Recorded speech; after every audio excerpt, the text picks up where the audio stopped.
Hello বন্ধুরা, আজকের ভিডিওতে আমি কথা বলবো ইন্দোনেশিয়ান হরর সিনেমা সান্তেতো সেগোরো পিটু এই মুভিটি নিয়ে। 2024 সালে মুক্তি পাওয়া এই সিনেমাটি দর্শকদের মধ্যে ব্যাপক সাড়া ফেলেছিল এবং ইন্দোনেশিয়ার বক্স অফিসে বেশ সফলতা পেয়েছে। এটি শুধু একটি সাধারণ জাম্প স্কেয়ার ভিত্তিক হরর মুভি নয়, বরং জাপানিজ কালো জাদু, পারিবারিক দ্বন্দ্ব, ব্যবসায়িক প্রতিযোগিতা আর প্রতিশোধের এক ভয়াবহ গল্প। মুভিটির নাম সান্তেতো সেগোরো পিটু, ইন্দোনেশিয়ান ভাষায় যার অর্থ সাত সাগরের অভিশাপ। এটি জাভার বাইরের শক্তিশালী এবং মারাত্মক কালো জাদু বলে পরিচিত, যা একবার কাউকে আক্রমণ করলে তাকে রক্ষা করা প্রায় অসম্ভব। বন্ধুরা, সবচেয়ে মজার ব্যাপার হলো এই মুভিটি একটি সত্য ঘটনা থেকে অনুপ্রাণিত। 2024 সালের জানুয়ারিতে বেটস ইলাস্ট্রেশন নামের একটি এক্স টুইটার অ্যাকাউন্টে সেমারাং শহরের একটি ভয়ঙ্কর সত্য গল্পের থ্রেড ভাইরাল হয়েছিল। সেই থ্রেড থেকেই এই মুভিটির জন্ম। ঘটনাটি ঘটেছিল 1983 সালের সেমারাং শহরে। তাহলে চলুন আজ আমরা এই মুভিটির পুরো কাহিনী, চরিত্র বিশ্লেষণ, গোপন রহস্য এবং শেষের ব্যাখ্যা নিয়ে গভীরভাবে আলোচনা করব। বন্ধুরা সাবধান, এই মুভিটিতে পুরো সিনেমার স্পয়লার রয়েছে। গল্পের শুরু 1970 সালের সেমারাং শহরের একটি ব্যস্ত বাজার নিয়ে। এই মুভিটির শুরুতেই আমরা দেখতে পাই সুচিপ্ত নামের একজন সফল ব্যবসায়ীকে। সুচিপ্তর একটি ছোট মুদি দোকান রয়েছে এই বাজারে। তিনি অত্যন্ত পরিশ্রমী, সৎ এবং গ্রাহকদের সঙ্গে ভালো ব্যবহার করে থাকেন। গ্রাহকদের প্রতি তার আনুগত্য, উৎসবের সময় উপহার দেওয়া এবং দামে কিছুটা ছাড় দেওয়ার কারণে তার দোকান বাজারের সবচেয়ে জনপ্রিয় ও ব্যস্ত দোকান হয়ে ওঠে। তিনি তার স্ত্রী মর্নি এবং তাদের 3 সন্তান, বড় ছেলে আরদি, মেয়ে সাইফা এবং ছোট ছেলে আরিফ, এদেরকে নিয়ে তিনি সুখে শান্তিতে বসবাস করেন। পরিবারটি অর্থনৈতিকভাবে সচ্ছল এবং সমাজে তাদের সম্মান রয়েছে।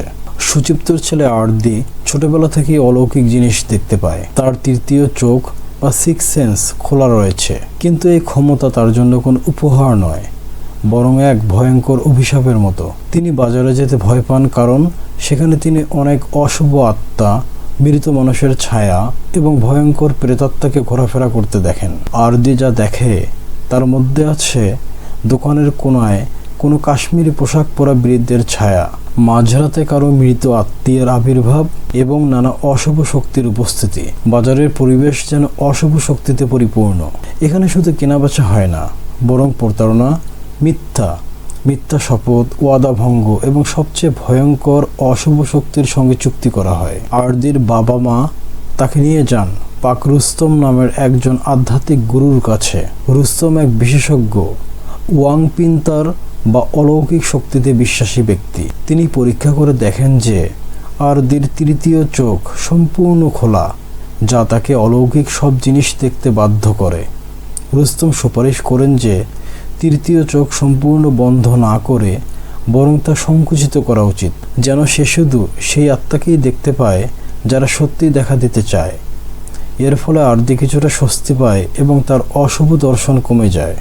সিনেমা এগিয়ে যায় 13 বছর। আরদি এখন কলেজের ছাত্র। ছোট আরিফ এখনও ছোট ছেলে। আরদি এখন আর বাজারে যায় না, তাকে বাবা বারণ করেছেন। তার সেই অশুভ দর্শন তাকে আর তেমন কষ্ট দেয় না। 1983 সালের কোনো একদিন সুচিপ্ত তার দোকানের সামনে একটি কালো কাপড়ে মোড়ানো বস্তু খুঁজে পায়। কৌতূহলবশত তিনি সেটি তুলে নেন এবং বাড়ি নিয়ে যান। তিনি সেটি খুলে দেখেন ভেতরে একটি ছোট মাথার খুলি, কিছু হাড় এবং অন্যান্য অদ্ভুত সব জিনিস। তিনি ভয় পেয়ে যান এবং সেটি ফেলে দেন, কিন্তু ততক্ষণে অনেক দেরি হয়ে গেছে। এই বস্তু খোলার পর থেকেই সুচিপ্তর পরিবারে অদ্ভুত সব ঘটনা শুরু হয়। প্রথম ঘটনা ঘটে রাতের খাবারের সময়। হঠাৎ করে সুচিপ্ত রক্ত ও পোকামাকড় বমি করতে শুরু করে এবং অজ্ঞান হয়ে যায়। পরিবার আতঙ্কিত হয়ে তাকে হাসপাতালে নিয়ে যায়। ডাক্তার বলেছেন এটি মস্তিষ্কের সমস্যা হতে পারে, কিন্তু সুচিপ্ত হাসপাতালে থাকতে রাজি হয় না। বাড়ি ফিরে সুচিপ্ত এক ভয়ঙ্কর স্বপ্ন দেখে। স্বপ্নে সে দেখে এক ডাইনি তাকে সান্তেত দিচ্ছে এবং সুয়াঙ্গি নামক অশুভ আত্মাকে ডাকছে। স্বপ্নের মধ্যে তার শরীর বাতাসে ভাসতে থাকে এবং হঠাৎ তিনি বিছানা থেকে পড়ে যান। আরদি শব্দ শুনে দৌড়ে আসে, কিন্তু কিছুই খুঁজে পায় না। এরপর আরও অদ্ভুত সব ঘটনা ঘটতে থাকে। সুচিপ্ত মাঝরাতে ঘুমের মধ্যে অদ্ভুত সব শব্দ শুনতে পান, যেন অনেক লোক একসঙ্গে কথা বলছে, কিন্তু কাউকে দেখা যায় না। আরদিও অদ্ভুত কিছু গন্ধ ও উপস্থিতি টের পায়। সিনেমার সবচেয়ে করুণ অংশ হলো ছোট আরিফের ঘটনা।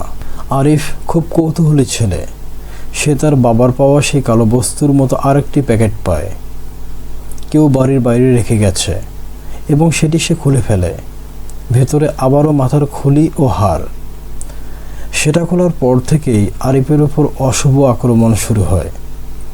ছোট ছেলে হওয়ায় তার উপর সান্তেতের প্রভাব সবচেয়ে ভয়াবহ হয়। তার শরীরের তাপমাত্রা অস্বাভাবিকভাবে বেড়ে যায়। সে অদ্ভুত সব আচরণ করতে থাকে এবং অবশেষে আরিফ মারা যায়। আরিফ মৃত্যুর আগে সে তার বড় ভাই এবং বোনকে বলে, তোমরা শক্ত থেকো, যেন বুঝতে পারে যে তার মৃত্যু আসন্ন। আরিফের মৃত্যুর পর মরণীয় ক্রমে অসুস্থ হয়ে পড়ে। তিনিও এর আগে একটি কালো প্যাকেট পেয়েছিলেন এবং সেটি খুলেছিলেন।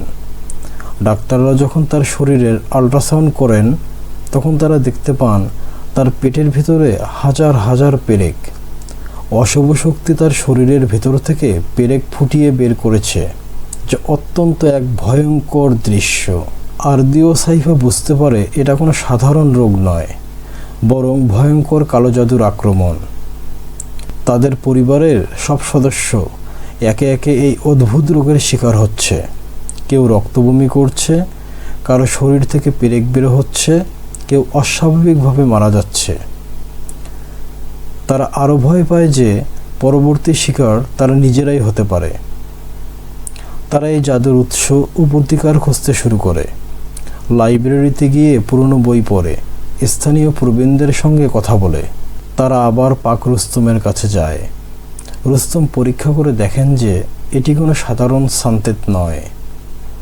এটি সান্তেত সেগৌরো পিটু, জাভার বাইরের সবচেয়ে শক্তিশালী সান্তেত, যা ধ্বংস করা প্রায় অসম্ভব। রুস্তম জানান যে এই সান্তেত 7টি ভিন্ন সমুদ্র সৈকতের অশুভ শক্তি ব্যবহার করে তৈরি করা হয়েছে, তাই এটি এত বেশি শক্তিশালী। অনুসন্ধানের মাধ্যমে আরদি ও সাইফা জানতে পারে যে এই অভিশাপ পাঠিয়েছে উইচাক। উইচাক একজন ব্যবসায়ী, যিনি সুচিপ্তের সঙ্গে প্রতিযোগিতায় হেরে গিয়েছিলেন। কিন্তু এখানে একটি গভীর রহস্য লুকিয়ে রয়েছে। রুস্তম আরও একটি চমকপ্রদ তথ্য জানায়। 1970 সালে যখন সুচিপ্তের দোকানে ব্যবসা খুব কম ছিল, তখন তিনি প্রতিযোগীদের সঙ্গে তাল মেলাতে কালো জাদুর সাহায্য নিয়েছিলেন গ্রাহক আকর্ষণ করার জন্য। উইচাক তাকে সাবধান করেছিল যে কালো জাদু ব্যবহার করা অত্যন্ত বিপজ্জনক, কিন্তু সুচিপ্ত তা শোনেনি। পরিস্থিতি আরও খারাপ হয় যখন উইচাক আরও শক্তিশালী এক ডাইনি নিয়ে এসে সুচিপ্তর স্ত্রী মৌনিকে অসুস্থ করে দেয়।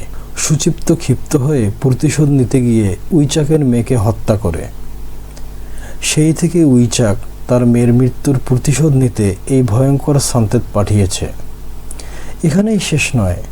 উইচাক যে অশুভ আত্মাকে ডেকে এনেছে তার নাম সুয়াঙ্গি, একটি দূরবর্তী অশুভ শক্তি, যা জাভার বাইরে থেকে ডেকে নিয়ে আসা হয়েছে।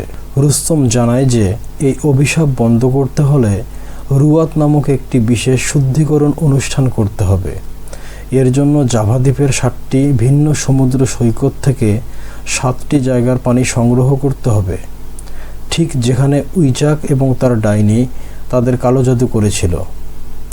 এই কাজ অত্যন্ত ঝুঁকিপূর্ণ, কারণ প্রতিটি সৈকতে অশুভ প্রহরী আত্মা আছে। রুস্তম আরদি ও সাইফার তৃতীয় চোখ সম্পূর্ণরূপে খুলে দেন, যাতে তারা অলৌকিক জগৎ দেখতে পারে এবং কাজটি করতে পারে। আরদি ও সাইফা 7টি সমুদ্র সৈকত থেকে পানি সংগ্রহ করতে বের হয়। প্রতিটি সৈকতেই তাদের অশুভ আত্মা সুয়াঙ্গি এর মুখোমুখি হতে হয় এবং তাদের প্রহরীদের সঙ্গে ভয়ঙ্কর লড়াই করতে হয়। পানি সংগ্রহ করে তারা বাড়ি ফিরে আসে, কিন্তু বাড়িতে এসে তারা দেখে পাক রুস্তম এবং তাদের চাচা সারদি উভয়ই মৃত। সুয়াঙ্গি তাদের হত্যা করে ফেলেছে। আরদি ও সাইফা বাড়ির ভেতরে সুয়াঙ্গির মুখোমুখি হয়। এক ভয়ঙ্কর লড়াইয়ের পর তারা 7 সমুদ্রের পানি দিয়ে সুয়াঙ্গিকে দগ্ধ করে। অশুভ আত্মা আগুনে পুড়ে মারা যায় এবং অভিশাপ থেকে পরিবারটি মুক্তি পায়। অভিশাপ মুক্ত হওয়ার পর সুচিপ্ত পরিপূর্ণ সুস্থ হয়ে ওঠে, কিন্তু মর্নি, ছোট আরিফ তারা আর ফিরে আসে না। রুস্তমও মারা যায়। সিনেমার শেষে সুচিপ্ত তার ভুল বুঝতে পারে। সে তার ডাইনিকে ডেকে তার দোকান থেকে কালো জাদুর সব চিহ্ন মুছে ফেলার অনুরোধ করে। তিনি বুঝতে পারেন যে তার ব্যবসার লোভ, কালো জাদুর প্রতি তার আকর্ষণ এবং প্রতিশোধ পরায়ণই তার পরিবারকে ধ্বংস করেছে। ডাইনি একটি ছোট অনুষ্ঠানের মাধ্যমে দোকান থেকে অশুভ শক্তি দূর করে। সিনেমা শেষ হয় কিছুটা স্বস্তি নিয়ে, তবে যে ক্ষতি হয়ে গেছে তা আর ফিরিয়ে আনা সম্ভব নয়। এই সিনেমাটি শেখায় লোভ, প্রতিশোধ পরায়ণতা এবং কালো জাদুর প্রতি আকর্ষণ কিভাবে একটি পরিবারকে সম্পূর্ণ ধ্বংস করতে পারে। সুচিপ্ত তার ব্যবসার লোভে কালো জাদু ব্যবহার করেছিল, আর তার প্রতিশোধ পরায়ণ প্রতিদ্বন্দ্বী উইচাক তার মেয়ের মৃত্যুর প্রতিশোধ নিতে আরও ভয়ঙ্কর সান্তেত ব্যবহার করেছিল। ফলাফল দুই পরিবারেরই ধ্বংস।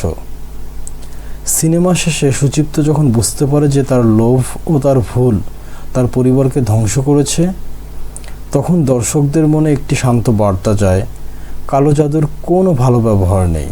তো বন্ধুরা, আমি আশা করি আজকের এই বিস্তারিত এক্সপ্লেইন আপনাদের অত্যন্ত ভালো লেগেছে। আমার ভিডিওটি ভালো লেগে থাকলে লাইক, কমেন্ট আর শেয়ার করতে ভুলবেন না। আর হ্যাঁ, আমার চ্যানেলটি সাবস্ক্রাইব করে রাখুন। আগামী ভিডিওতে আবার দেখা হবে। সবাই ভালো থাকবেন। আল্লাহ হাফেজ।